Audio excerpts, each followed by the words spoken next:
"I have often maintained," said Lord Peter Wimsey, delicately extracting a plumstone from between his incisors with the aid of a matchstick filched from the mantelpiece, "that the trouble with clergymen is not that they believe in too much, but that they occasionally forget the exact number of the thing they believe in." The remark, delivered with urbane precision and the faintest shadow of amusement, was directed at no one in particular, although the local churchwarden, a leathery-jowled gentleman of stout convictions and tight-fitting spats, blinked uncomfortably and murmured something about the heat. It was not, strictly speaking, hot at all. A Suffolk spring had seen to that gray mist hanging like crape on the hedgerows, the sort of damp that encouraged mildew in hymenals and despair in lesser breeds without central heating. They were seated in the drawing-room of Miss Honoria Marchbanks, a spinster of such enduring vigor that she had once chaired the Women's Temperance Society and the Bellringers Restoration Fund on the same afternoon. She had invited a small and selectively disapproving group of villagers for post-service tea, and it was during the third round of tartlets that Lord Peter had made his disconcerting pronouncement. The origin of the quip was the Sunday sermon, or rather, the curious absence of a particular verse. The Reverend Eustace Travers, vicar of St. Thelwold's and a man of marked enthusiasm but slippery scriptural grasp, had delivered a sermon on Psalm 77 only, to omit entirely the central verse which spoke of the Lord's thunderous path through the waters and the trembling of the earth. "It may not appear to matter," Wimsey had said, eyeing the sherry with a calculating air, "but omitting verse 17 when preaching on a psalm of deliverance is rather like performing Hamlet without the prince, or, perhaps more accurately, with the prince stuffed behind the arras and never properly introduced." A polite titter had followed, though not from the churchwarden, who was now staring at the tea-urn with the anxious expression of one who suspects it may soon contain arsenic. Miss Marchbanks, never one to miss an opportunity for faintly alarming candor, leaned in. "I dare say the poor man's nerves are out of order," she said. "He's been most peculiar since the business with the curate." "Business?"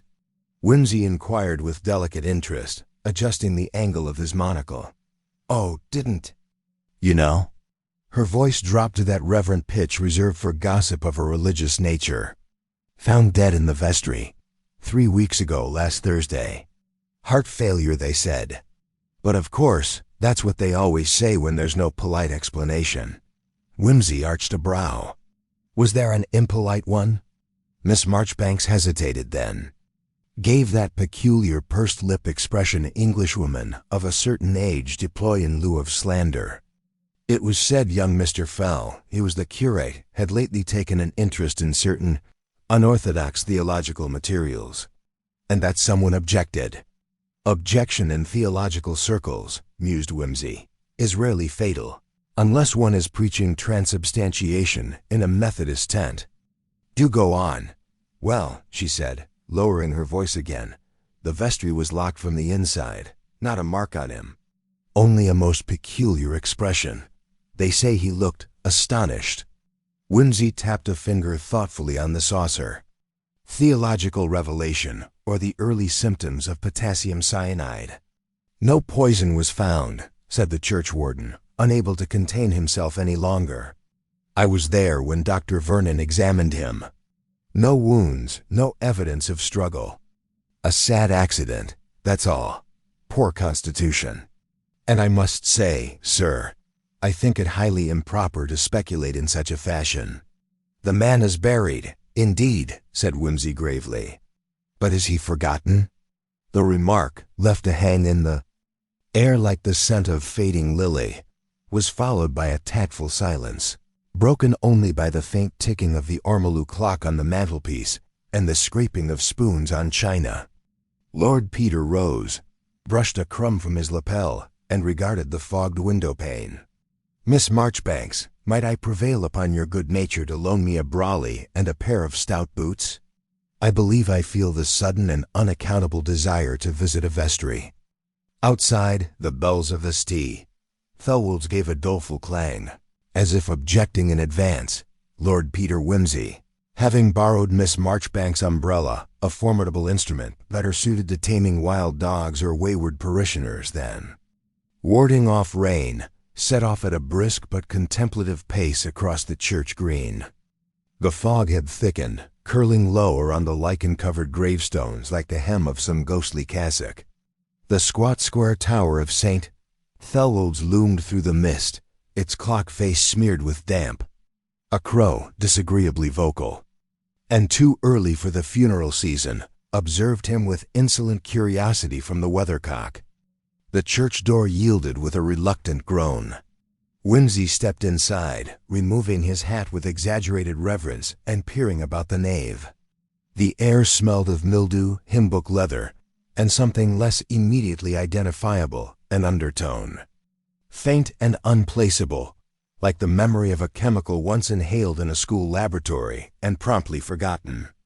He made his way toward the vestry at the far end, his footsteps muffled by ancient carpeting with ecclesiastical fleur-de-lis patterns worn down by decades of ill-attended evensong. The vestry door, a sturdy panel of Victorian oak, bore a small brass plaque, "Private, clergy only." Whimsy knocked perfunctorily, then turned the handle. The room within was, as one might expect, orderly, grim, and imbued with the particular scent of worn cassocks and ecclesiastical dust. A stout wooden cupboard dominated the far wall, its doors shut tight. A desk beneath the window bore a neatly stacked pile of parish registers and a bottle of dried ink. There was a small fireplace, now cold, and a stool that looked as though it had been made penitential on purpose. Whimsy shut the door behind him and stood in the center of the room, listening. Silence, but not peace. A kind of hush that did not seem natural to the place. He turned his attention to the cupboard. It opened easily enough, revealing a row of carefully folded vestments, a long wooden staff with a silver finial, and most curious of all, a faint, acrid smell that made Whimsy draw back slightly. He reached in, parted the cassocks, and leaned forward, sniffing with cautious distaste. Laudanum? No, something sharper. Ether, perhaps. Not the sort of thing one expects amidst the chasubles, unless the vicar has taken to self-administering unction. From the corner of the cupboard he drew a small glass phial, stoppered and empty, with a faint residue of pale yellow at the bottom. It bore no label. He turned it over, sniffed again, and slipped it into his pocket. It was at that moment the door creaked behind him. The vicar of St. Thelwold's stood in the doorway, his face a study in clerical unease. Reverend Eustace Travers was tall, stooped, and possessed the sort of beard that suggested unresolved theological scruples and an ongoing war with his own digestion. He blinked at Lord Peter with the vague horror of a man who has walked into his own sermon being delivered by a stranger. Lord Peter, I wasn't told, may I ask?" "You may, dear Vicar, and I shall be delighted to respond," said Whimsy, turning with affable cheer. "I was merely admiring your collection of ecclesiastical garments. They appear to be impregnated with a touch of the pharmacological." Travers paled slightly. What do you mean?" Whimsy held up the phial between thumb and forefinger. "You wouldn't happen to know what this was used for?" "It was lurking in the cupboard behind the surplice. Not regulation liturgical equipment, I presume?" The vicar took the bottle with a trembling hand, turned it over once, and then set it quickly on the desk. "It's nothing," he said. "Nothing at all. A relic, perhaps." The curate fell. He was prone to headaches. "I believe he used something for them. I didn't pry." "Very Christian of you," said Whimsy, casually inspecting the hearth. "Though I fancy most parishioners would expect their clergy to exercise a trifle more vigilance where mind-altering substances are concerned, especially when they result in sudden and unexplained expiration." Travers looked as though he might melt into his boots. "There was nothing unnatural," he said, a little too forcefully. "The inquest was conclusive. Dr. Vernon said heart failure. No marks, no poison." "No marks and no poison," Whimsy repeated. "Always the most troubling diagnosis." "The body was found where?" "Right there," the vicar said, pointing to the stool. "I found him myself." He was slumped forward, quite still. His hand was outstretched toward the fireplace, as though he'd dropped something. "But we never found anything on the floor." "And the door was locked?" "Yes, from the inside. The verger had to force it open. It sticks in the damp, you see. It hadn't been locked at all, but jammed. We only thought it locked until it yielded." "Curious," murmured Whimsy. He turned back toward the cupboard and examined the hinges. "And Mr. Fell, was he the imaginative type, given to dramatics?" The vicar flushed. He was young, idealistic, passionate, you might say, about ritual and the finer points of doctrine. "We had our differences." "Ah," said Whimsy, with gentle interest. "Theological or personal?" Travers swallowed. Theological, of course. He disliked the sermon calendar. Wanted to observe minor feast days. He said Psalm 77 ought to be chanted antiphonally during Lent.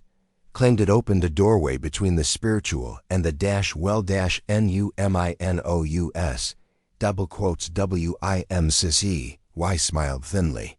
"Rather more romantic than Anglican, I'd say." "I discouraged it," Travers said, almost to himself. But he was insistent.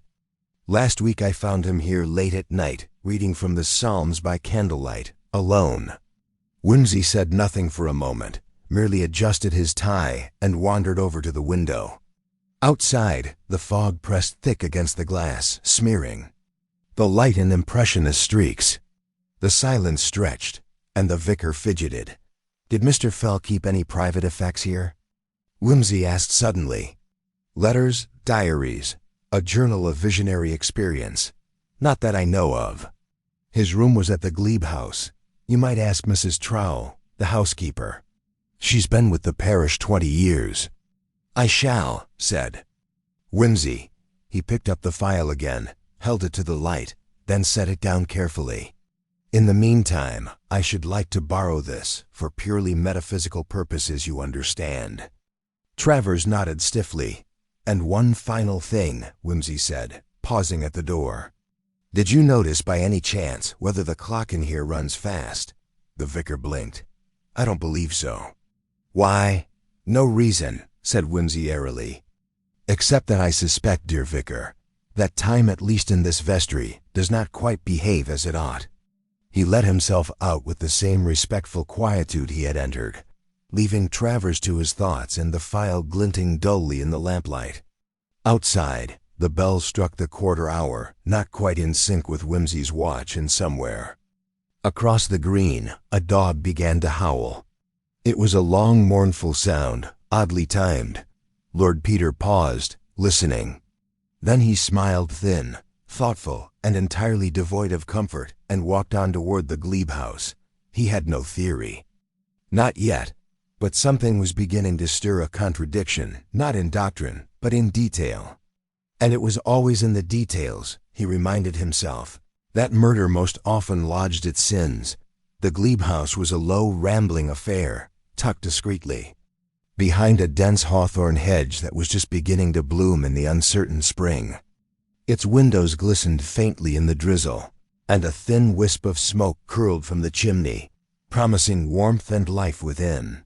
Lord Peter Whimsy knocked twice, waited patiently, and then opened the door with a faint creak that seemed altogether too eager for such a respectable dwelling. Mrs. Trowell, the housekeeper, appeared in the hallway, a stout woman whose broad face was marked by the faintest hint of curiosity mingled with ingrained suspicion. Her apron was immaculate, and her hands bore the calluses of many years spent polishing brass and scolding reluctant domestic staff. "Ah, Mr. Whimsy," she said, with a slight catch in her voice that might have been surprise or reserve. "You're come about the poor curate, no doubt." "That I am, Mrs. Trowell. I wonder if you might spare a moment to answer some questions? I'm particularly interested in the late Mr. Fell's habits, his acquaintances, and if you know whether he kept any private writings or correspondence." Mrs. Trowell folded her hands. looking him over with the sort of appraisal usually reserved for unexpected visitors bearing strange questions. He was a quiet one, sir. Kept to himself mostly. Spent a lot of time in the little study at the back. And sometimes in the garden when the weather allowed. Letters, you say? He had a writing desk, yes. But not many visitors brought him mail, that I can say. Any peculiar visitors? Anyone who might have had cause to upset him? She hesitated. Well, there was that Mr. Crawley from Ipswich. Came a few times, looking a bit intense if you ask me.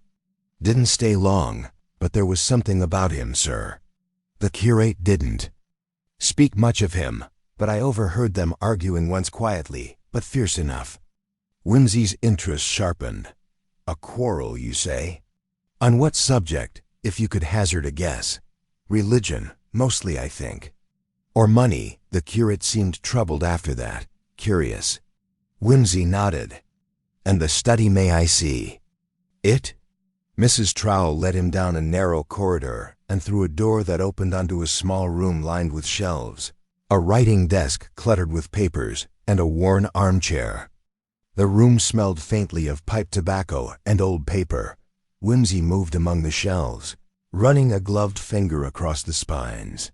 He noted several theological treatises, some obscure pamphlets on ritual practice, and a curious, unassuming notebook. Bound in cracked leather, he opened it carefully. The pages were filled with neat, cramped handwriting. Reading a few lines, Whimsy murmured, "Reflections on Psalm 77, the voice in the night, the trembling earth, mysteries beyond the ken of those who cling to safe doctrines." He looked up. The curate was no ordinary clergyman. He had ambitions, obsessions even. Mrs. Trowell frowned. He was said to be a bit of a visionary. That's what the vicar thought too. But you'd never guess from his face, always so pale and tired. Fatigue can be a mask for darker things, Whimsy said softly, turning another page. A pressed flower fell from the leaves, a lily of the valley, fresh as if plucked yesterday. He pocketed it, thoughtful. His eye caught a reference to a meeting. Midnight at the Vestry. With Mr. Crawley. Must resolve doubts. Must open door. Midnight at the Vestry? Whimsy queried. That is intriguing. Yes, said Mrs. Trowell. He was seen going there late the night before he was found. I remember the verger said the vestry door was ajar that morning, which was odd. Was it? The vicar mentioned it was locked from the inside, but jammed, a discrepancy worth noting. Whimsy closed the notebook and regarded the housekeeper. Mrs. Trowell, did you ever notice anything missing from the curate's effects? Any object or document that might explain this door he was determined to open.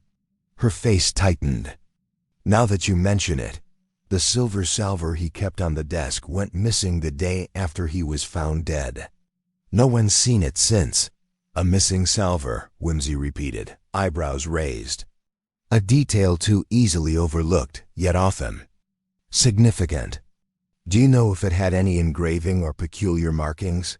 A crest, sir. The Marchbanks family arms, I believe. It was a gift from Miss Honoria, from our hostess no less. The plot thickens. Whimsy tucked the notebook under his arm and turned toward the door. Thank you, Mrs. Trowell. Your assistance is invaluable. Outside, the rain had turned to a fine mist. Lord Peter walked slowly back toward the village, his mind a tangle of threads to be unwound. The vestry door, the missing salver, Mr. Crawley's visitations all seemed minor in isolation, but suggested a knotty web of secrecy beneath the surface calm of St. Thorold's parish dot. As he passed the churchyard once more, he paused before the weathered gravestone of young Mr. Fell.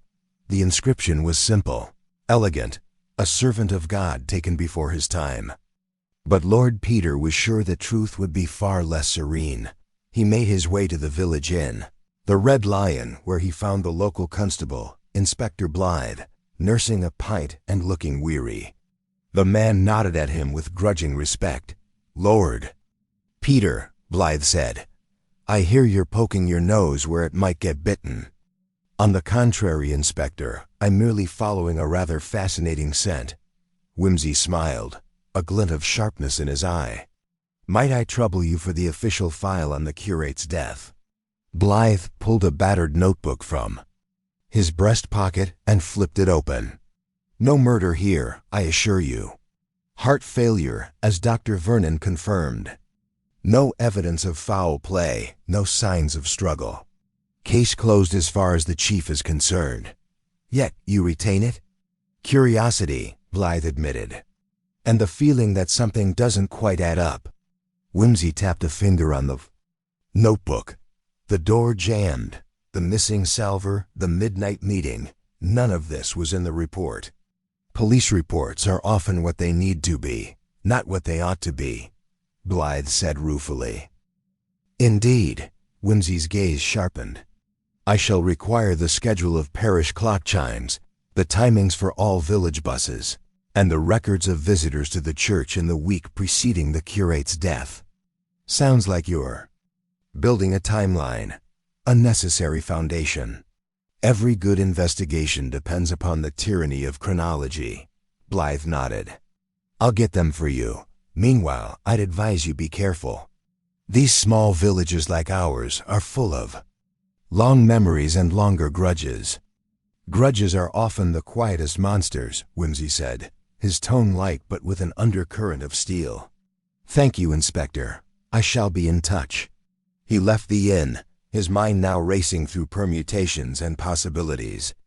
The missing salver, how curious that a mere silver tray could matter so much.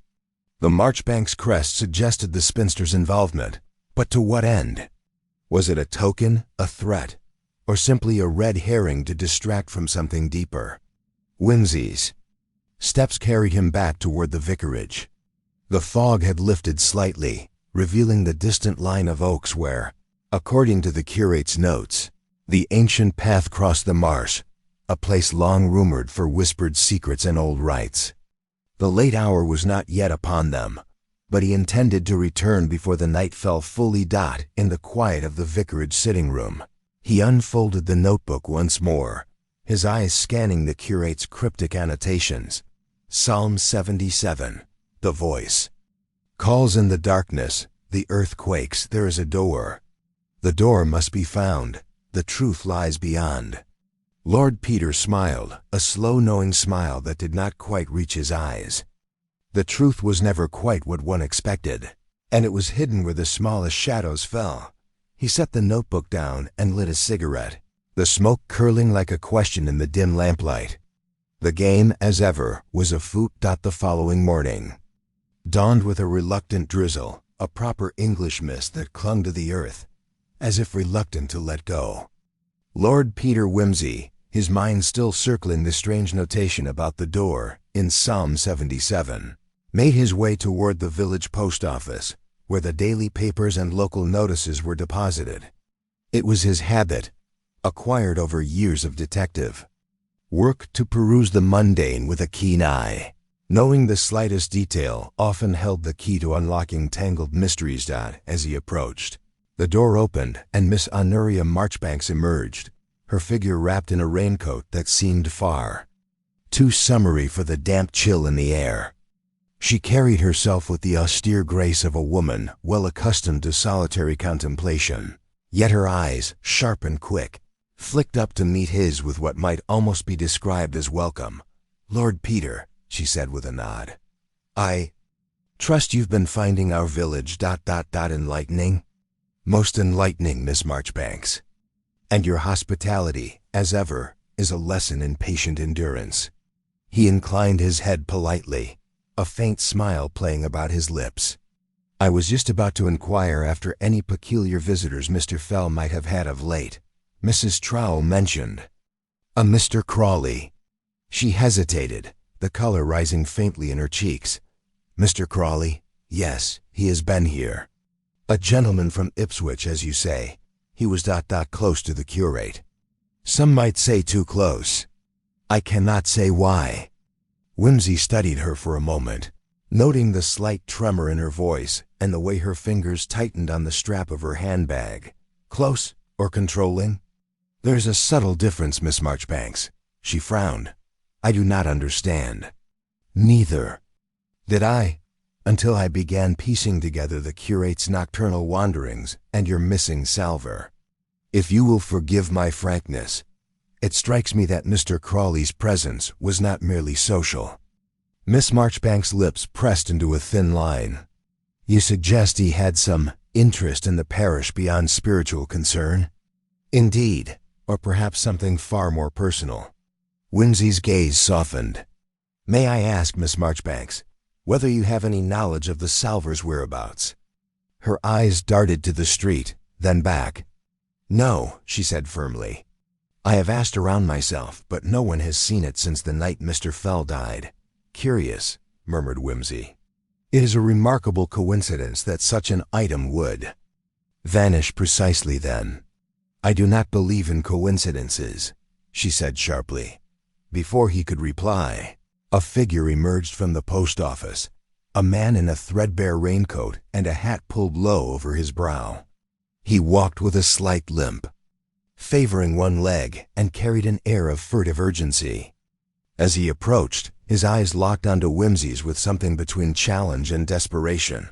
"Mr. Whimsy," he said abruptly, "I believe you're looking for answers about my friend, the curate." Whimsy inclined his head.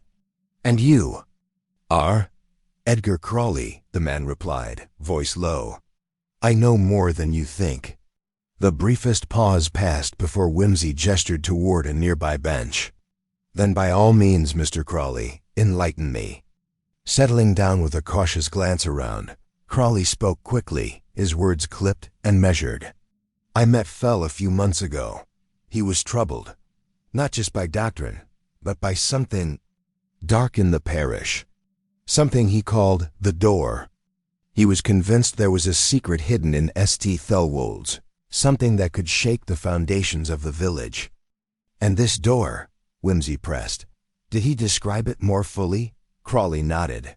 "He believed it was literal and figurative, a threshold to some hidden truth. He spoke often of Psalm 77, the voice crying in the night. Said it was a key. I thought it nonsense at first, but he became obsessed." "Did he confide in anyone else?" "Only the vicar and me. The vicar dismissed it as youthful fancy. I tried to dissuade him, but Fell was resolute. He planned to confront the matter the night he died." "Did he say how?" "By meeting me at the Vestry at midnight." Whimsy's eyebrows lifted. "And did you keep that appointment?" Crawley hesitated. "I did not. I was afraid. When I arrived, the door was locked tight. I tried to get in, but it wouldn't budge." "And afterward?" "I went to fetch the vicar. By the time we returned, Fell was dead." Whimsy's gaze sharpened. "Did you see anyone else nearby? Hear anything?" Crawley shook his head. "Nothing but the wind and a dog howling in the distance." "Thank you, Mr. Crawley. Your candor is appreciated." He rose, the wheels in his mind already turning. "One last thing. Did you notice anything unusual about the clocks in the church that night?" "Now that you mention it," Crawley mused, "the bell had just struck midnight when I arrived, but the vestry clock was 10 minutes slow." "Fascinating." Whimsy's smile was thin but amused. "Time, it seems, does not keep consistent hours in St. Thelwold's." Leaving Crawley to his thoughts, Whimsy made his way back toward the church, pondering the temporal oddities and the elusive door that seemed to mock his every inquiry. The vestry, locked and mysterious, beckoned still. He resolved to return that night, better prepared and with an eye keen for the smallest discrepancy. By afternoon, he was back at the vicarage, examining the church clocks as closely as one might a lie. The main tower clock, mounted high above the nave, chimed true at 3:15 as Whimsy stood before it, watch in hand. Yet the vestry clock, small, brass, and grimly utilitarian, was indeed a full 7 minutes behind. It hung crookedly on the wall, its pendulum sluggish. "Nothing so ordinary as a mere fault," Whimsy muttered. "Someone's been tampering, deliberately or otherwise." His suspicions deepened when he noted the heavy curtains drawn tightly over the vestry window, despite the daylight. He drew them aside and found the window slightly ajar, just enough to admit a slender finger of cold air, and perhaps a clandestine visitor. As evening fell, Lord Peter returned once more to the churchyard, where the fog had thickened into a near-solid presence. He stood by the weathered stones, his breath misting in the chill, and listened. From somewhere beyond the trees came the faintest murmur of voices, half drowned by the tolling of the distant bells. The village, it seemed, held its secrets tightly indeed. Returning to the church, Whimsy slipped quietly through the door, avoiding the creak of the wooden floorboards. In the dim light, he approached the vestry, where the door stood slightly ajar. Inside, he found the faintest trace of footprints in the dust, too small for a man, too neat for a casual visitor. His hand brushed against the wall, and his fingers caught on a barely perceptible seam. Behind the panel, a hollow space, a secret compartment perhaps, the evidence of someone wishing to hide something crucial. Whimsy smiled quietly, the puzzle pieces shifting at last into place. The door in Psalm 77, the locked vestry, the missing salver, all part of a concealed narrative, waiting to be uncovered. Tomorrow, he resolved, would bring a fuller illumination. Tonight he would watch and wait, listening for the sound of that elusive key turning in a hidden lock. The game, as always, was afoot. That night, Lord Peter Whimsy found himself once again pacing the flagstones of St. Thulwold's churchyard. The fog, a living, breathing presence pressing close as if intent on swallowing every secret hole. The bells tolled the midnight hour with a sonorous melancholy, their echoes lingering and fading, leaving only the heavy silence and the distant croak of a lone raven. The air was thick with expectation, the kind that only autumn mist and unresolved mysteries can conjure. He had resolved to stake out the vestry, to observe and perhaps catch whatever ghost or mortal might appear in connection with the secret the curate had so obsessively pursued. A pocket watch clicked softly in his hand, its face glinting in the faint lamplight that spilled from the church windows. He had timed the clocks again earlier that evening. The vestry clock stubbornly lagged behind by precisely 7 minutes and 32 seconds, a discrepancy too deliberate to be accidental. Time, as Lord Peter mused, was a weapon as subtle and cruel as any blade. As the minutes ticked by, Whimsy's eyes flicked repeatedly to the vestry door, now clearly visible in the moonlight that filtered through the intermittent breaks in the fog. The door remained closed and locked, or so it appeared. The previous day's discovery of the secret panel behind the dust-laden wall had set his mind racing. What could lie concealed within? Papers? Correspondence? Perhaps the missing silver salver itself? Suddenly, a faint creak shattered the stillness, and Whimsy's eyes sharpened. The vestry door was moving slowly, silently, just enough to admit a shadow. From within the dark interior emerged a slender figure, dressed in a long cloak that seemed to absorb rather than reflect the dim light. The figure paused, glanced cautiously toward the churchyard, then slipped quietly down the side path leading toward the village. Without hesitation, Whimsy followed at a discreet distance, careful not to betray his presence. The figure moved with deliberate purpose, heading toward the narrow lane where the row of cottages clustered under the watchful gaze of the ancient oaks. As they passed a lantern hung outside the village bakery, the light briefly illuminated face beneath the hood, a woman's face, pale and set with a mixture of determination and anxiety. Whimsy recognized her instantly, Miss Honoria Marchbanks. So much for her earlier protestations of ignorance. The night air was cold and damp, and the woman quickened her pace, clutching something small and metallic in her gloved hand. Whimsy followed silently, his curiosity mounting. Was she the keeper of the salver, or merely a pawn in a larger game? The woman paused at a low stone wall bordering a neglected garden. She slipped the metallic object into a small hollow beneath a moss-covered stone and replaced the moss with careful precision. Lord Peter stepped forward, clearing his throat softly. "Miss Marchbanks," he said, voice calm yet carrying an undeniable authority. "I believe you have something of considerable interest that belongs to the late Mr. Fell." She startled, turning sharply. "Lord Peter, I can explain." "Please do," Whimsy invited, the faintest hint of irony in his tone. "You understand, of course, that possession of that silver salver is more than mere coincidence. It suggests knowledge of the curate's secret." Miss Marchbanks hesitated, then sighed, her composure cracking for a moment. The salver was not merely a gift. It was a symbol of promise, perhaps between the curate and myself. He believed the church hid an ancient secret, something the parish authorities preferred to keep buried. The salver bore the Marchbanks crest as a key to unlock that mystery. "Fascinating," Whimsy murmured. "And yet, the curate is dead, and the secret remains. What of Mr. Crawley? He seemed quite involved." Her eyes darkened. "Edgar Crawley was an outsider, a man with his own designs. I feared his intentions were not entirely pure. He pressed Fell to act recklessly, to confront powers beyond his understanding.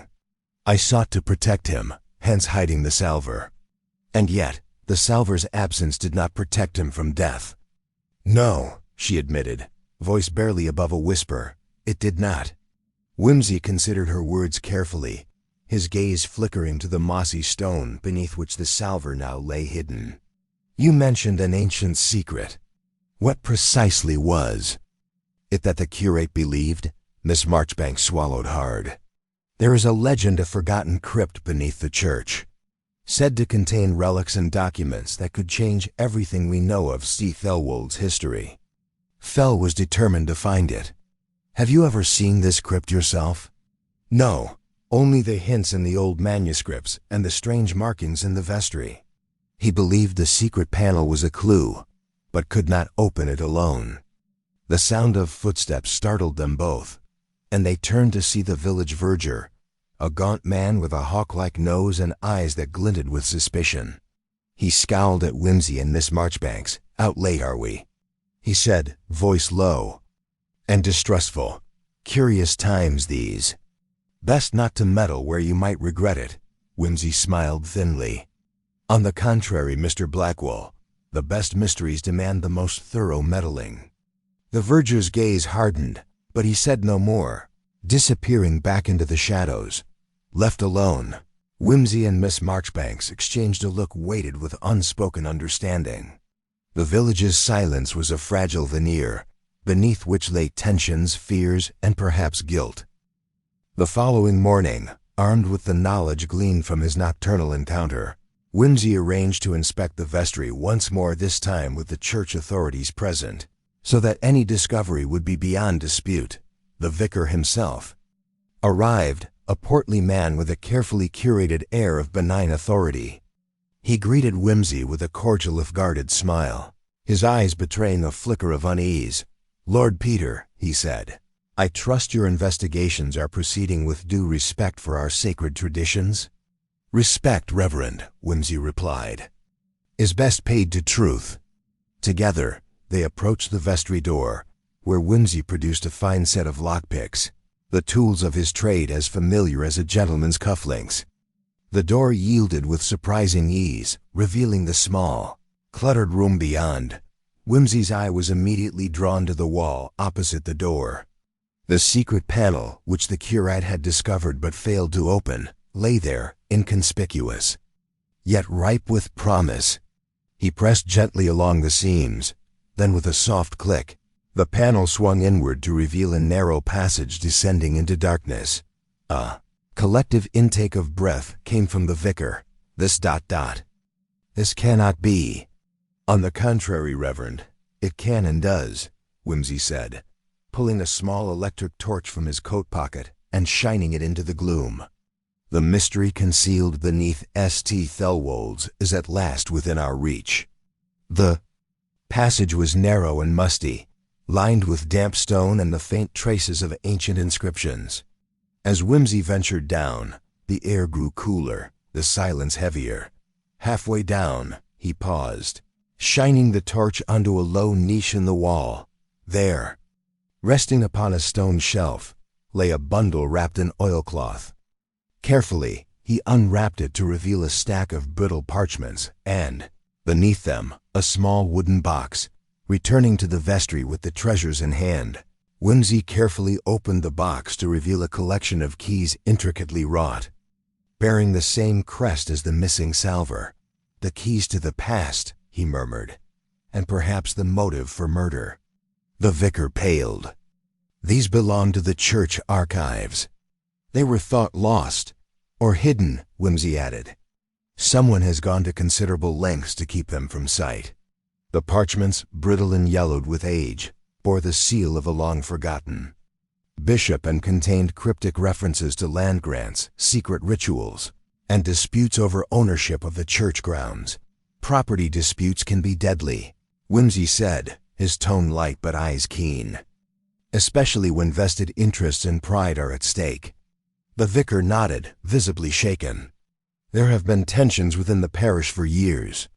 Old families with claims, clergy reluctant to expose scandalous truths. It is a fragile peace."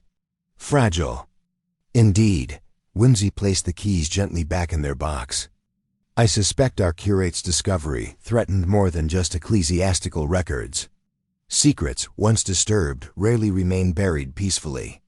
As the day wore on, Whimsy began to sense the subtle undercurrents of fear and resentment swirling beneath the genteel surface of village life. The threads were converging toward a revelation, but the question remained, who had silenced the curate to keep those secrets safe? And more pressing still, what role did each player in this quiet drama truly occupy? With these questions heavy upon him, Lord Peter Wimsey resolved to deepen his inquiry, knowing that the next step uncovering the meaning behind the keys, the salver, and the vestry door would bring him perilously close to the heart of the village's darkest secret. As evening fell once more, the shadows lengthened and the game tightened its grip. The vicar who forgot the psalm was but the first stanza in a grim and twisting hymn. Lord Peter lit a cigar, the smoke curling about his features like a veil, and prepared for the night's watch. The play was far from over. Lord Peter Wimsey's investigations over the subsequent days took on the meticulous rhythm of a finely choreographed dance, each step measured, deliberate, and informed by the minutiae he so treasured. The village of West Harling, serene in daylight, proved to be a labyrinth of subtle contradictions once one looked beneath its placid veneer. No stranger to the peculiarities of human nature, Wimsey delighted in the layers of pretense and half-truths that concealed far more than mere ecclesiastical secrets. The keys from the wooden box intrigued him above all else. Each was forged in wrought iron or brass, bearing peculiar symbols, some resembling ecclesiastical heraldry, others cryptic glyphs that might have passed for runes had one the imagination to see them so. Wimsey had enlisted the assistance of an old friend, Professor Pomeroy, an expert in medieval ecclesiastical iconography, to decipher the symbols. Pomeroy's notes, delivered with the punctuality of a church bell, suggested that the keys corresponded not merely to doors but to chests, reliquaries, and perhaps hidden compartments within the church itself. This hinted at an organized system of concealment, one that required intimate knowledge of the building's history. Armed with this insight, Wimsey revisited the church. He was accompanied this time by the local police inspector, a man named Trowbridge, whose genial but unimaginative approach to crime frustrated Wimsey more than he cared to admit. The inspector's eagerness to close the case swiftly clashed with Wimsey's insistence on thoroughness, but such was the social contract in cases involving local clergy and parishioners. Discretion was prized over inconvenience. Their examination began in the vestry, where Wimsey systematically tested the keys against various locks and fittings. To the inspector, it was little more than an exercise in futility, but Wimsey's eyes gleamed with anticipation. It was the smallest key one, adorned with a faint fleur-de-lis pattern that eventually yielded a subtle mechanism embedded in the lectern's base. With a gentle turn, the lectern shifted, revealing a concealed drawer containing a bundle of aged parchment. Inside was a ledger, its cover worn but sturdy. The ledger chronicled the church's landholdings, donations, and various expenditures over the centuries. However, what caught Wimsey's attention was a series of entries dating from the early 18th century, describing a transfer of property rights to a shadowy benefactor named the custodian. This figure appeared repeatedly, often noted as being beyond question and above earthly jurisdiction. The ledger entries hinted at secret agreements, land leased, contracts annulled, and debts forgiven under cryptic terms. What manner of custodian is this? Wimsey mused aloud, tapping the ledger thoughtfully. A benefactor? A myth? Or something more nefarious? Inspector Trowbridge shrugged, his brow furrowed in perplexity. It sounds like the sort of thing old parsons spin to keep the parish. Records interesting. Wimsey's smile was thin but knowing. Ah, but sometimes legend encases truth as tightly as a reliquary.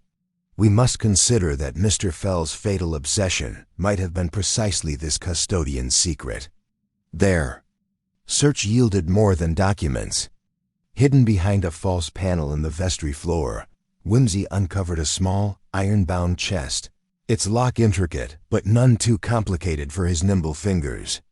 Inside lay a collection of letters bound by a faded red ribbon.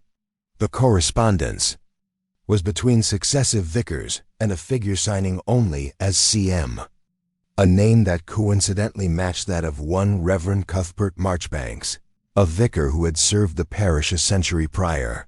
The letters spoke of a pact, a stewardship of knowledge and property to be guarded jealously, but more striking was the mention of a test to ensure the worthiness of each successor, a test that demanded sacrifice, discretion, and above all, silence.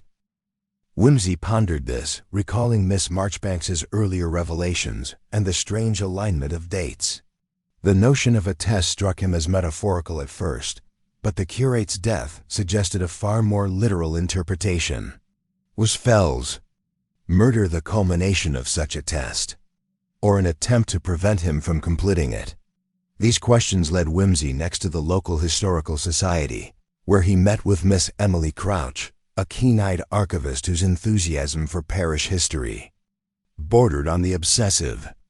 In her cramped, paper-strewn office, she shared with Wimsey a collection of parish maps and architectural plans, some dating back to the 17th century.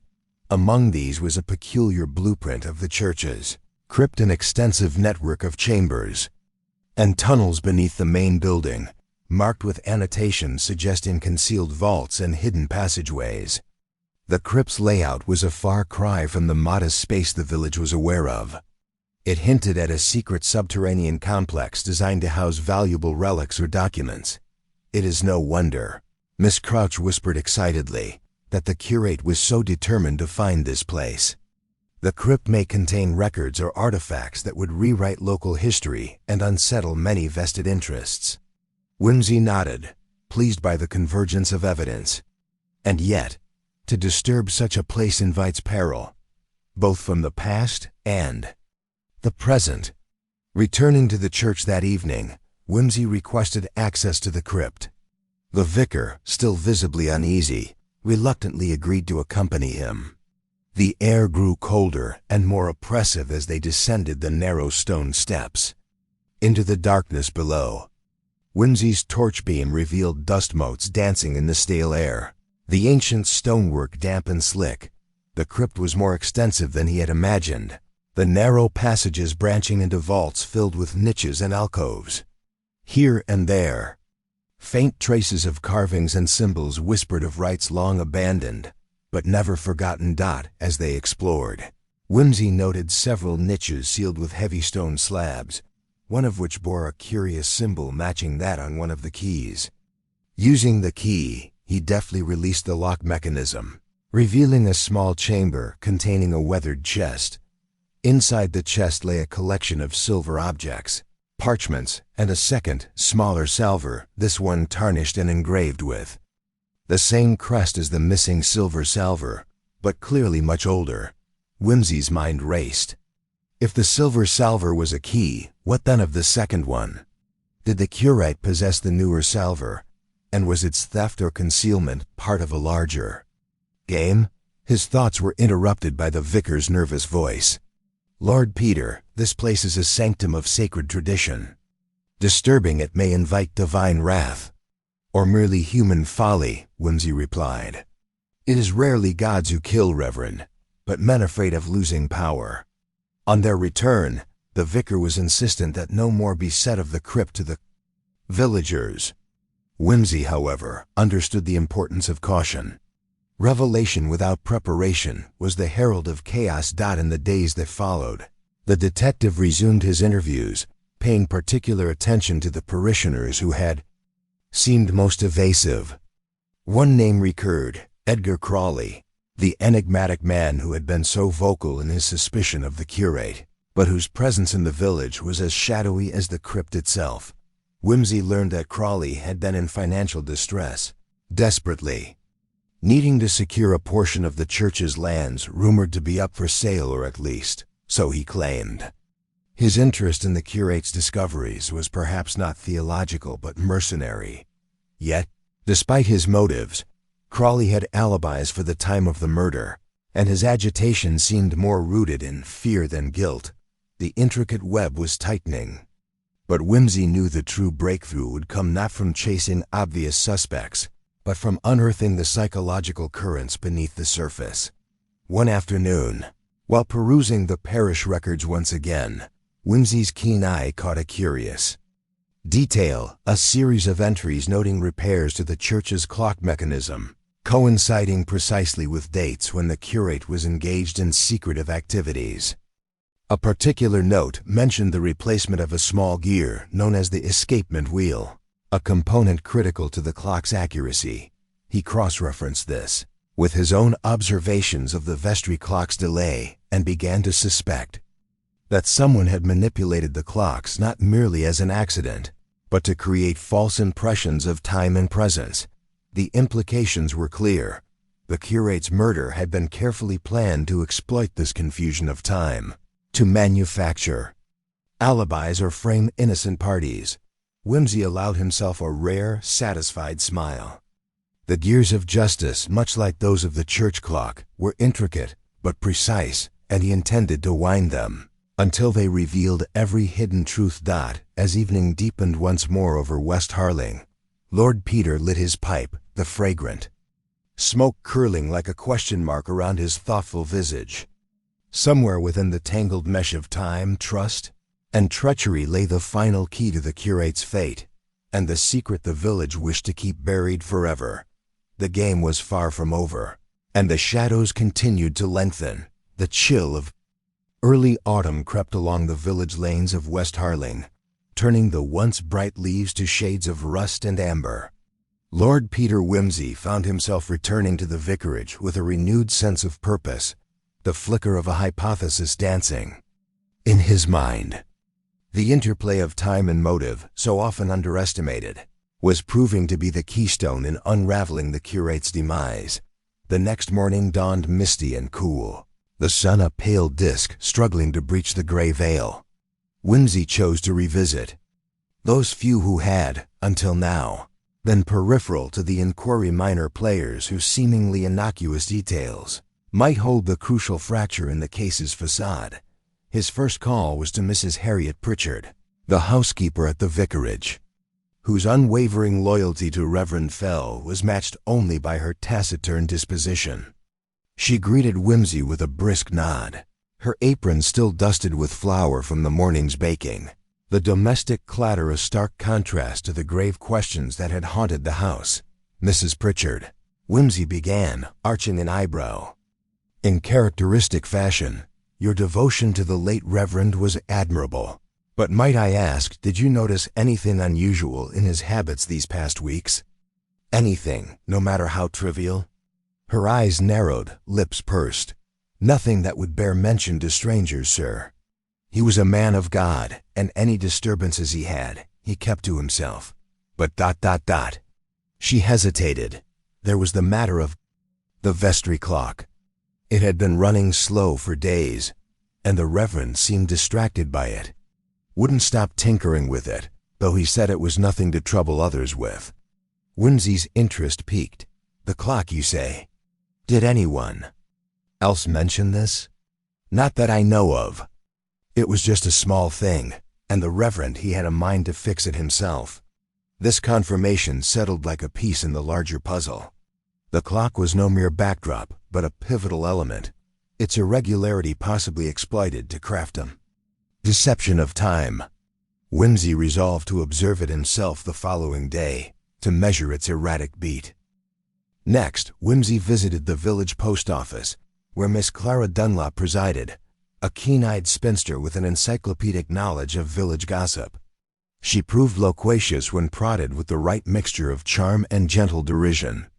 "Lord Peter, you might be interested to know," she said, adjusting her pince-nez with dramatic flair, "that Edgar Crawley was seen late on the night of the murder, wandering near the churchyard. His demeanor was agitated, and he spoke in hushed tones to no one in particular." Whimsy's lips twitched in ironic amusement. "A man wandering aimlessly, or perhaps searching." "Or hiding," Miss Dunlop suggested, tapping a finger to her cheek. "Did anyone see where he went afterward?" "No, but I heard the church bells tolled unusually late that night. Very odd for a village so punctual." The late tolling of the bells was a detail hitherto unnoticed by the police, who had accepted the official times as sacrosanct. To Whimsy, this was yet another thread in the tapestry of temporal misdirection. He made a point of questioning the bell-ringer, Mr. Tobias Lark, a stooped man with hands knotted like old roots. The man denied any unusual activity, claiming the bells always tolled at set hours. "Mr. Lark," Whimsy said, fixing him with a gaze sharpened by gentle incredulity. "Surely a man so intimately acquainted with his craft would remember if he rang the bells past curfew?" The bell-ringer hesitated, then muttered, "There was a moment when the mechanism jammed. I had to intervene. It delayed the toll by some minutes." "Which minutes exactly?" "About 9:10. The timing was significant. The curate's death was estimated to have occurred shortly after 9, a period when alibis could be muddied by such a minor technicality. Further inquiry revealed the clock and bell mechanisms shared components. The repairs to the escapement wheel Whimsy had noted could have affected both timepieces, creating a small but exploitable window of temporal confusion. That afternoon, with the inspector reluctantly in tow, Whimsy arranged to observe the church clocks and bells firsthand. The policeman's impatience was barely concealed, his thoughts clearly more attuned to expedience than nuance. The vestry clock, indeed, lagged behind the village standard timekeeper, a precision pocket watch carried by Whimsy himself. The bells tolled, slightly discordant, the intervals between strokes uneven. Whimsy's gaze flicked to the heavy ironwork of the bell tower, considering the possibility of deliberate sabotage. "Who else has access to the clock room?" he inquired. "Only the vicar, the curate, and sometimes the sexton," Trowbridge replied. "A small circle," Whimsy murmured, "yet wide enough for secrets to flourish." As twilight deepened, Whimsy's thoughts returned to Edgar Crawley and the curious mention of his presence near the churchyard. Why would a man with financial desperation risk suspicion so brazenly? Unless, of course, he sought to confront or intimidate the curate, perhaps in a dispute over the property, hints in those secret ledgers. A visit to Crawley's cottage, a modest dwelling edged with tangled ivy, revealed a man increasingly cornered by circumstance. He was defensive but not wholly uncooperative. "I wanted to speak with Reverend Fell about the land," Crawley admitted. "I thought maybe there was a way to come to an arrangement, but he was distant, evasive even. I didn't threaten him, I swear. Did you know about the clocks?" Whimsy asked, watching the man's reaction closely. "Only that the curate had been fussing over them," Crawley said, voice lowering. "He told me once that timekeeping was a matter of ... order, said if time were off, so was everything else. The Psychological weight of that statement was not lost on Whimsy.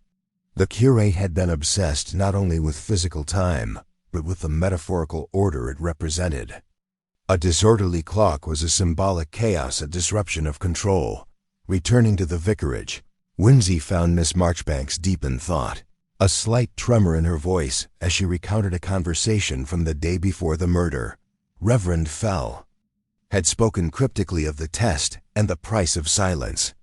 She insisted these were phrases tied to an old parish legend, one that involved a guardian figure who demanded loyalty above all else. Whimsy's mind turned to the letters signed by C.M. and the custodian mentioned in the ledger.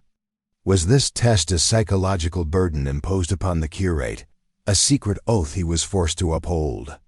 And had his failure or refusal precipitated his death? The pieces of the puzzle were aligning. The clock's manipulation, the cryptic stewardship, the secretive crypt, Crawley's desperate entanglements, and the mysterious custodian figure all orbiting the murdered curate like dark satellites as night cloaked the village. Whimsy resolved to examine the church's archives once more. Perhaps the final revelation lay not in physical evidence, but in the psychology of those enmeshed in this deadly game of time and trust. In the quiet hush of the archive room, warmed only by the flicker of a solitary lamp, Whimsy perused further. Documents. It was here, amid brittle pages and faded ink, that a single entry caught his eye, a ledger note made by a past vicar, Reverend Marchbanks himself, referencing the unbroken covenant and a binding silence enforced by fear. Fear, the key emotion that tied the village's past to its present. Whimsy's thoughts drifted to the reverent hush in the church, the nervous glances exchanged among parishioners, and the unspoken dread that clung like ivy to the ancient stones. The curate's murder was no mere act of passion or greed. It was the manifestation of a profound psychological tyranny, a battle waged in shadows and silences. The next day, as dawn teased the horizon, Whimsy prepared to confront this invisible adversary, certain that the truth, though obscured by layers of ritual and deceit, awaited just beyond the veil of time itself. The morning air was sharp and still, carrying the faint scent of damp earth and fallen leaves as Lord Peter Whimsy made his way once more to the church. His thoughts were thick with the revelations of the archive, and his mind churned over the concept of the unbroken covenant and the pervasive silence it demanded. Such a phrase spoke not merely of a parish tradition, but of an ironclad social contract, one enforced through intimidation, and perhaps worse. The vicarage stood solemn, the faint flicker of a candle burning in the parlor window the only sign of life. Whimsy knew he must tread carefully. The more he uncovered, the more the shadows seemed to lengthen, and the subtle hostility of the villagers sharpened. Inside, the atmosphere was hushed and formal. Miss Marchbanks was already in the library, her face drawn and pale, but her eyes keen and alert when she saw him. "Lord Peter," she said softly, "I gathered something last night, something about the crypt beneath the church. It is said that those who swear the covenant are bound by more than words. There is a place, hidden and consecrated, where their oaths are sealed." Whimsy inclined his head, intrigued. A physical space for such rituals? An echo of old superstitions, perhaps? "More than superstition, I fear," she answered. "The crypt is locked, and only a few hold the key. I believe Reverend Fell knew its secrets, and that his murder is tied to what he discovered there." Whimsy's mind clicked into place. The church's crypt, the very place beneath the ancient stones, could hold the tangible proof of the secret that had weighed so heavily on the curate. It explained the urgency behind his late-night visits and the veiled warnings he had confided. Together, they approached the sacristan, a doorman named Mr. Harker, who begrudgingly admitted that only a select few had access to the crypt keys: the vicar, the curate, the churchwarden, and a trustee appointed by the parish council. Mr. Harker himself was no stranger to the crypt's eerie silence, but insisted it was merely for storage. Whimsy noted the man's evasiveness, the slight twitch of his fingers when he spoke, This was not a man who shared comfortably in parish confidence.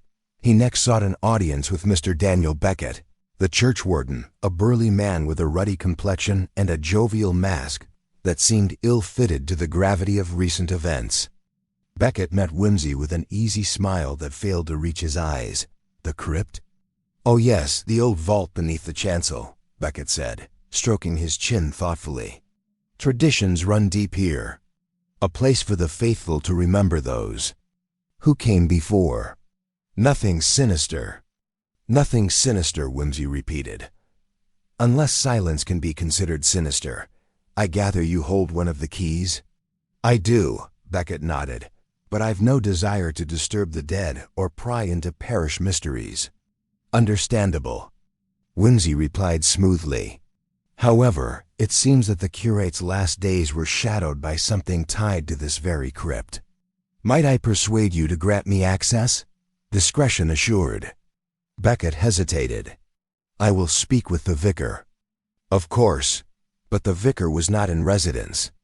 Reverend Marchbanks was away attending a diocesan synod.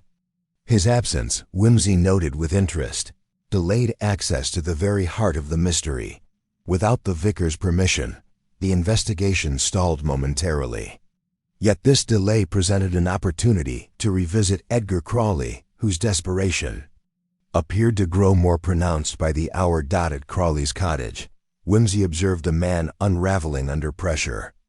The neat disorder of ledgers, bills, and letters spread across his table was a stark contrast to his own meticulous mind. "I'm being squeezed from all sides," Crawley confessed, voice rough. "If Fell hadn't died, maybe I could have worked something out. But now I'm left with nothing but suspicion and creditors. Did the curate ever hint at his own fears? About the covenant or the crypt?" Whimsy asked, watching closely. Crawley swallowed. "He mentioned the burden of knowledge once, but quickly shut the door on it, said some truths were best left buried. Do you believe someone might have wanted to keep him silent?" "I do." "But who?" Crawley's gaze darted nervously toward the window. The question hung unanswered. A ghostly presence in the room. Returning to the church, Whimsy paced beneath the vaulted ceiling, his fingers trailing over the cold stone pillars. The crypt, he decided, held the key not just to the physical evidence but to the psychological bonds that shackled the parish. His attention was drawn again to the church's clock and bells. The faulty timing and the delayed tolling were not random mishaps but deliberate manipulations. Someone had sought to create an alibi, to distort time itself. Yet who possessed such knowledge and access? The vicar? The curate? Or another party? Lurking in the shadows? Whimsy's musings were interrupted by the arrival of Inspector Trowbridge, who bore news that complicated matters further.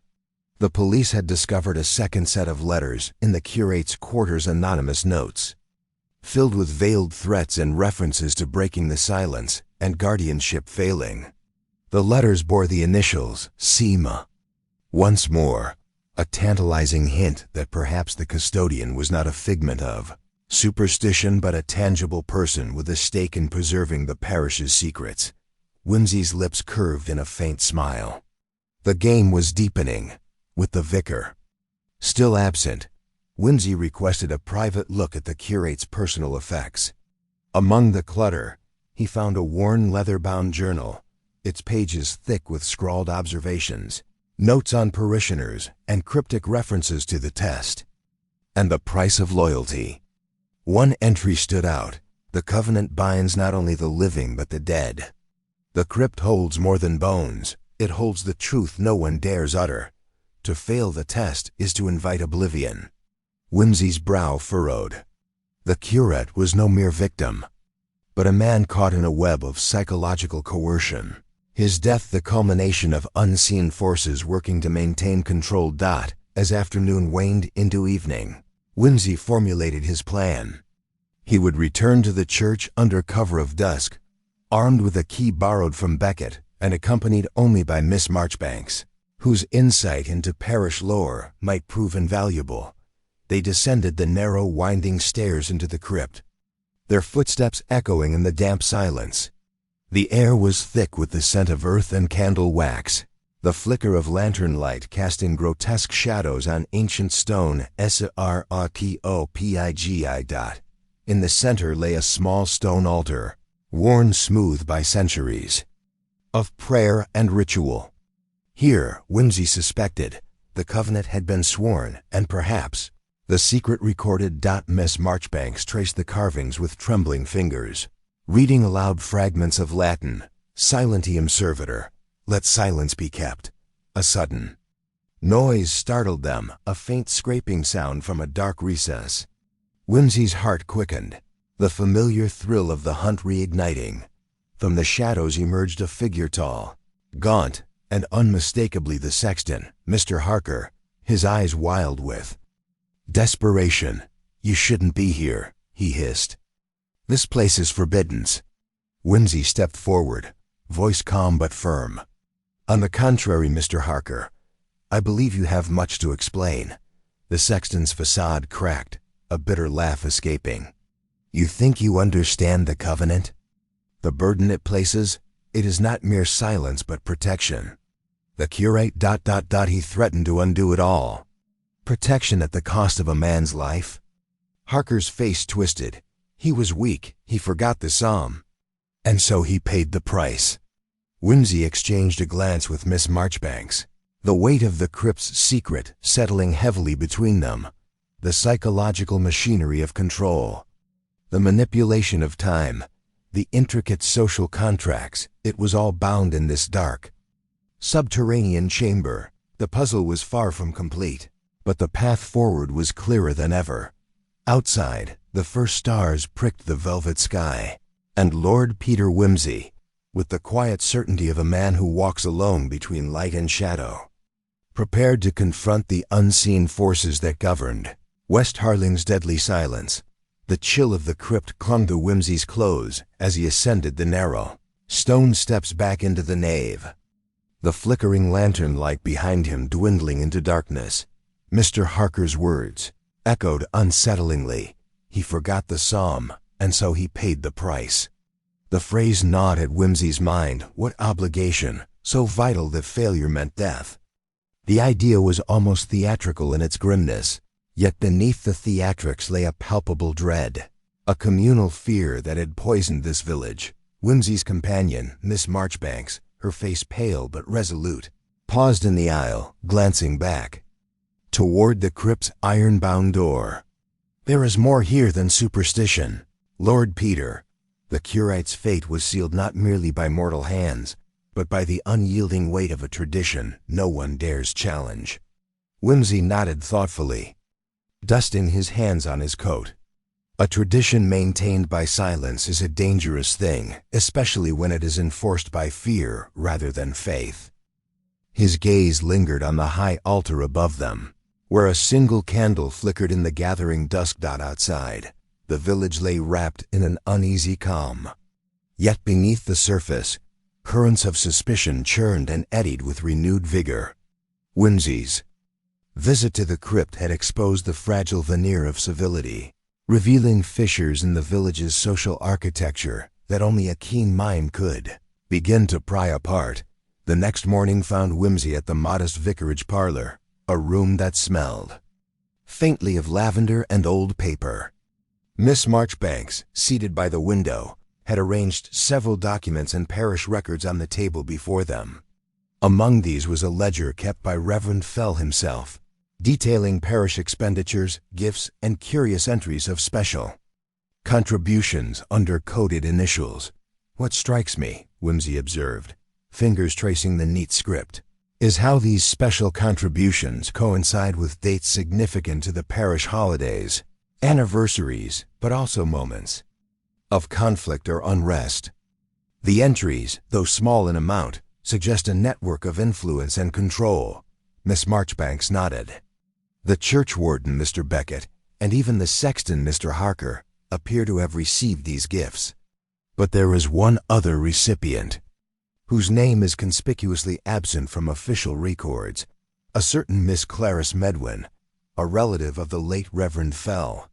Clarice Medwin. The name stirred vague recollections. A woman of quiet repute, seen often at church functions but always somewhat apart from village life. Whimsy recalled a brief mention in the curate's journal references to C.M. and to the bearer of the covenant. Miss Medwin's involvement might explain the letters signed with those initials, Whimsy mused. She may have been more than a mere bystander.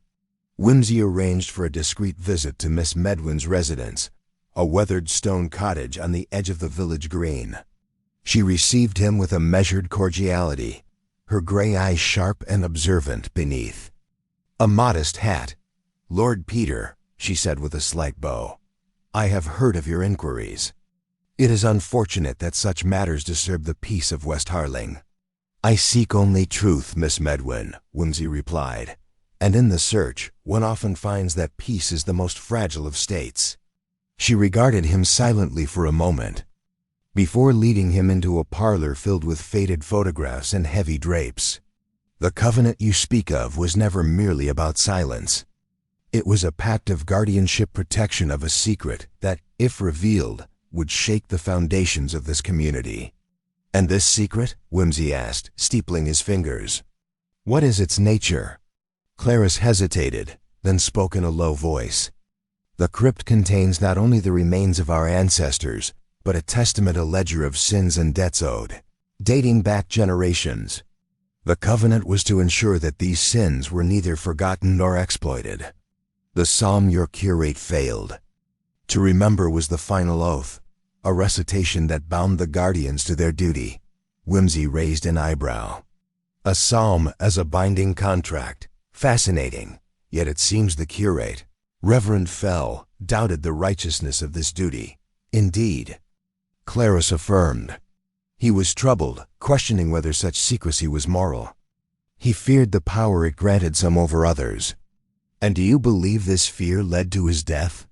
Whimsy pressed. Her eyes darkened. "I do.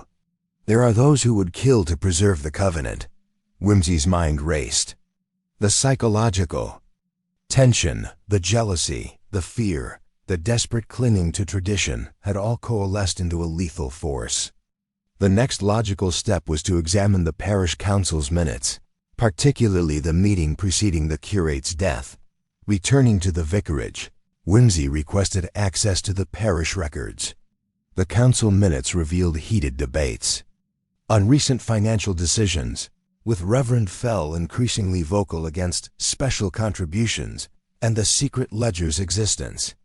A certain Mr. Samuel Cray was notably defensive, insisting the covenant was essential to the village's identity. Samuel Cray, the name triggered recognition, a man with business interests and a vested interest in preserving local order. Whimsy arranged to meet Cray at the village inn.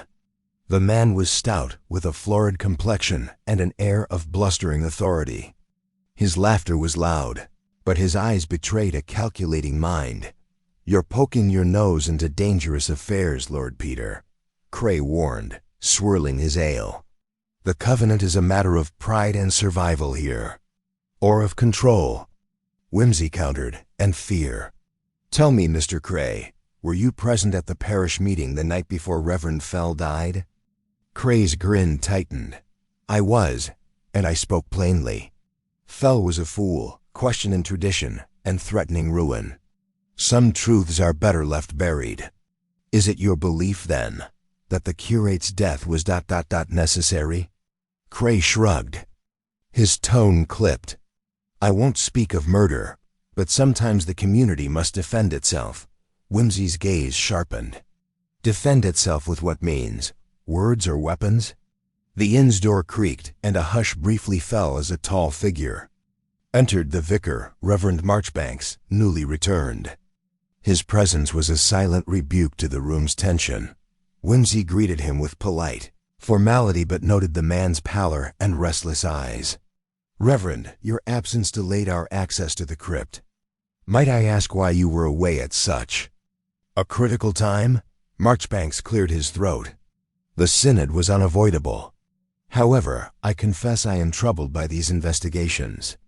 The parish must not be torn asunder by outsiders."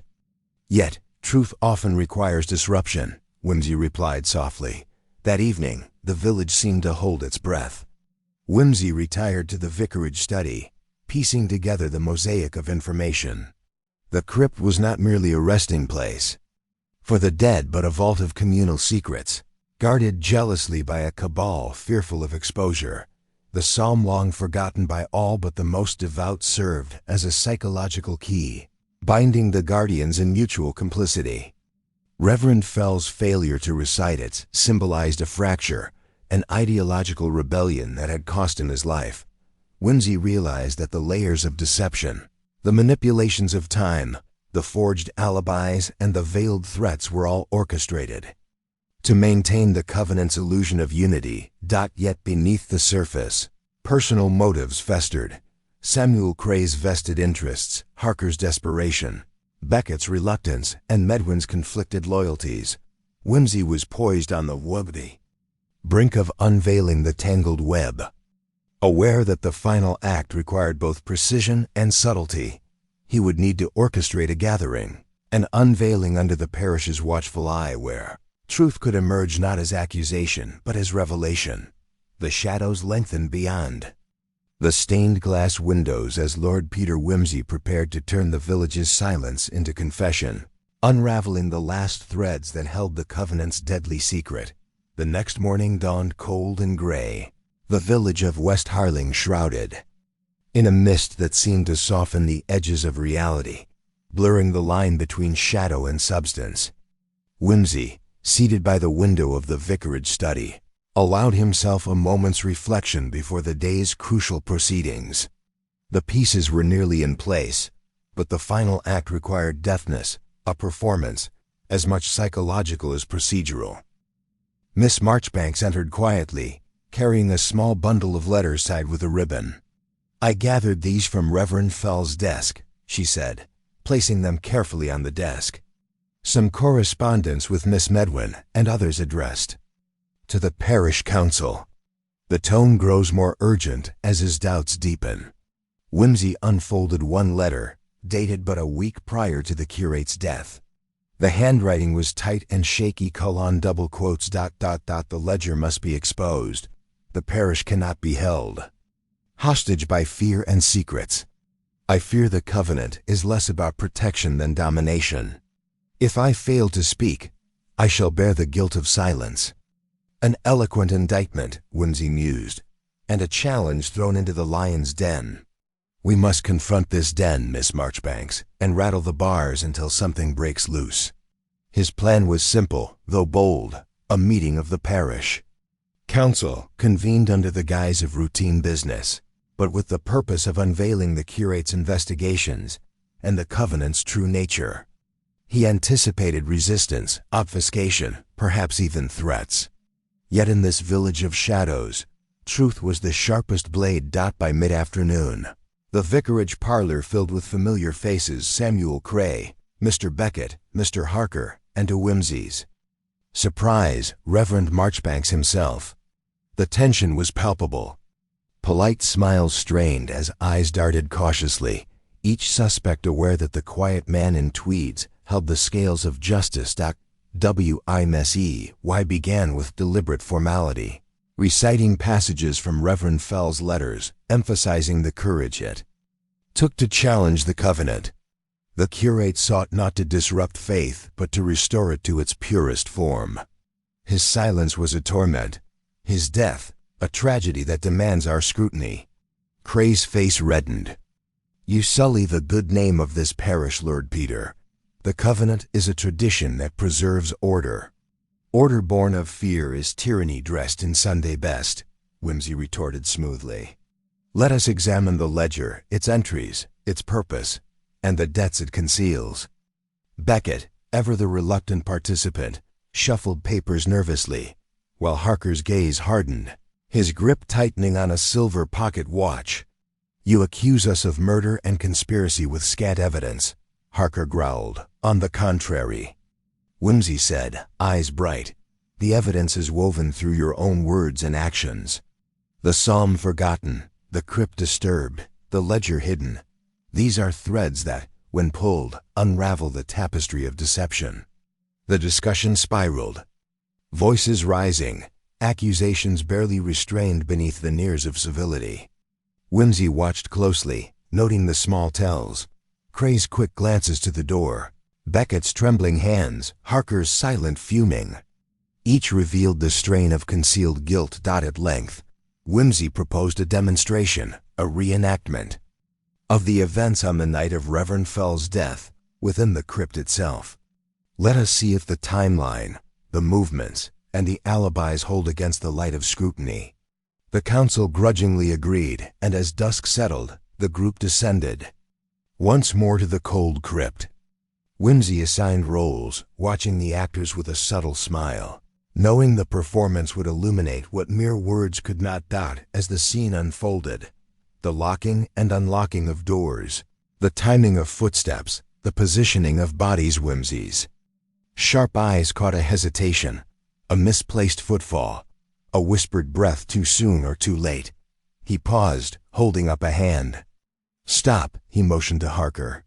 "You claim to have been in the North Corridor, yet your watch, this silver timepiece, was last wound hours before the incident. How do you account for that?" Harker's lips pressed thin.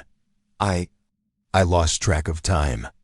"Curious," Whimsy murmured, "because your footsteps suggest a different path, one that intersects with Reverend Fell's final moments." The crypt's shadows seemed to lean closer as Whimsy continued. "And Mr. Beckett, you said the east door was locked from the inside, yet I found no key on your person, nor any sign of forced entry." Beckett's eyes darted nervously. "I may have misplaced the key." "A convenient slip," Whimsy remarked dryly, "for a man who fears the consequences of exposure." Turning to Cray, Whimsy's voice lowered but remained clear. "You declared the covenant indispensable. Yet your name appears in the ledger beside numerous questionable transactions, debts paid not in money, but in silence and favors. Were you protector or profiteer?" Cray's facade cracked. A flicker of desperation crossed his face before he stammered. "I did what was necessary for the village's welfare." "Necessary is a word that often cloaks self-interest," Whimsy said with quiet finality. "And in this case, it cloaked a murder." The assembled parishioners shifted uncomfortably. The vicar, Reverend Marchbanks, stepped forward, voice steady. "Lord Peter is correct. The covenant has held us captive in a web of secrets, fear, and manipulation. Reverend Fell sought to free us, and for that, he was silenced." A heavy silence fell, broken only by the faint dripping of water from the crypt's stone ceiling. Whimsy raised a finger. "One last point remains, the psalm. It was not merely a recitation, but a ritual act, a symbolic acceptance of the covenant's terms. Reverend Fell's failure was both a break in tradition and a declaration of independence." He turned toward Harker. "You, as the crypt's keeper, were charged with enforcing the covenant's sanctity. When Fell forgot the psalm, you saw a threat not just to tradition, but to your authority." Harker's composure shattered. "I did what was needed. If the curate had exposed us, the entire village would fall into ruin."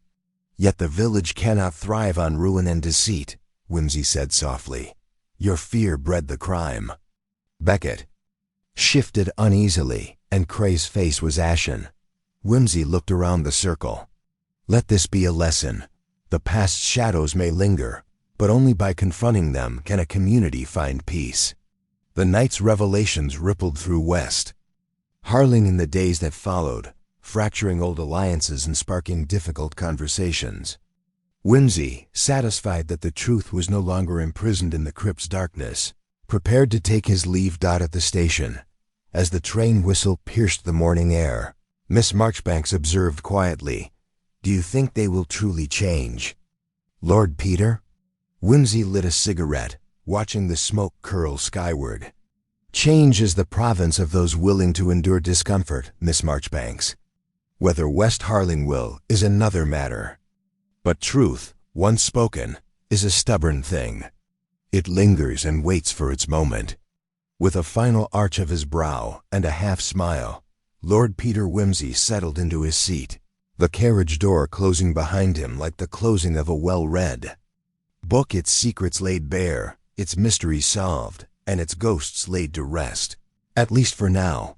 The air in the vicarage study was thick with an expectant stillness, broken only by the soft ticking of the grandfather clock, which Lord Peter Wimsey regarded with the faintest trace of irony. One would think the steady passage of time might sober a few truths out of these good folk, he murmured.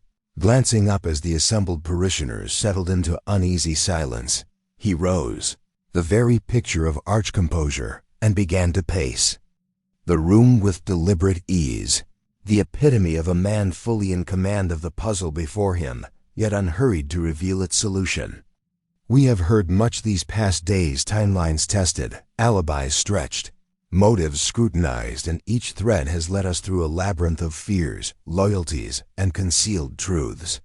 What remains is to show precisely where the fabric of deceit frayed, and how that unraveling led to the curate's untimely demise. He turned to Samuel Cray, who sat rigid, face pale but defiant. Mr. Cray, your insistence upon the indispensability of the covenant was, I fear, less an expression of community spirit than an attempt to preserve a personal fiefdom, built upon secrecy and silent transactions. Wimsey's tone was gentle but unmistakably final. Your financial involvements recorded in the ledger betray a man eager to maintain power by means both subtle and insidious. Cray's lips twitched, but no words came. Mr. Beckett, Wimsey continued, you claim ignorance of the key to the east door on the night in question, yet your nervousness betrays a less innocent story. The door was indeed locked from the inside, no forced entry recorded, yet no key was found upon your person. How, then, did you manage to lock it after leaving the crypt? Beckett's hands trembled visibly, and at last he muttered, I lent it to Reverend Harker. A subtle exchange passed between Cray and Harker, who sat with a tightly clenched jaw. Ah, Wimsey said with a touch of dry amusement, which brings us to you, Reverend Harker, the keeper of the crypt, guardian of tradition, and enforcer of the covenant. You alone had the means to control access to that chamber on the night our poor curate met his end. Harker's gaze flickered, then steadied. I did what I must to protect the village's sanctity. Reverend Fell's defiance was a threat. Indeed, Wimsey replied. Yet that threat was not to the village as a whole, but to a fragile hierarchy maintained by fear and silence. Reverend Fell's refusal to recite the psalm was symbolic, not of rebellion for its own sake, but a call for honesty. He paused, eyes gleaming with the satisfaction of nearing the denouement. It was you who extinguished the candle during the recitation, plunging the crypt into darkness. In that moment, you administered the fatal blow, hidden from sight but unmistakably deliberate. The missing salver, noted earlier, was your tool used to strike and silence the curate, ensuring his voice could trouble no more. A collective intake of breath filled the room. Yet, Wimsey added, murder cannot erase a ledger, nor silence the voices of conscience. The other council members, complicit by silence, bear their own guilt in this tragic tale. He turned finally to Reverend Marchbanks, who had remained quiet until now. And you, Reverend, represent the flicker of hope, the willingness to confront uncomfortable truths and strive for a better future. The curate's memory will, I trust, inspire a reckoning. Wimsey resumed his seat, lighting a cigar with characteristic flourish. Justice, as always, is a balance, a weighing of motives and methods, of darkness confronted by light. Here, beneath the veneer of village charm and ecclesiastical calm, we have glimpsed the raw edges of human frailty. He gave a slow, arch smile. And while the psalm may have been forgotten in that dreadful hour, let it serve henceforth as a reminder. Tradition is not to bind us in chains, but to guide us toward truth. As the constables moved to take Reverend Harker into custody, Wimsey gathered his coat and hat. Standing in the doorway, he cast one last glance at the assembly, his eyes twinkling with dry humor and quiet resolve. West Harling may sleep more soundly now, or at least with fewer shadows lurking beneath its well-tended hedges. For my part, I shall take my leave with the consolation that even in the most genteel of places, reason and justice prevail if one knows where to look." With that, Lord Peter Wimsey stepped into the misted morning, the distant whistle of the train beckoning him onward, leaving behind a village forever altered and a mystery finally laid to rest.